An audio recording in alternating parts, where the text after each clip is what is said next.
Përgjithsisht te Instagrami im, duke qenë se unë luaj pak me kilet e tepërta, merren gjatë me kilet.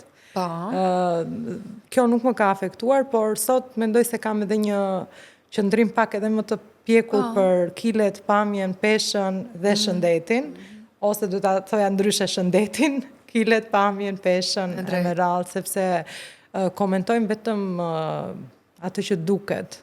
Dhe në asnjë moment nuk kujdesemi që të edukojmë dhe këto nënat e reja, mi included, që me sportivitet flisja për kilet e tepërta si një liri për të shijuar jetën edhe për të dukur ashtu siç ndihesh.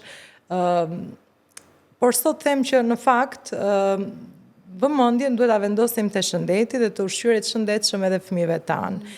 Ne brezim të paktën, se unë jam pak më e madhe, kemi kaluar një periudhë tranzicioni, se vim nga një sistem super i mbyllur dhe fëmijëria jon ka qenë në kohën e Enverit, ku ushqimi ka qenë një luks i madh.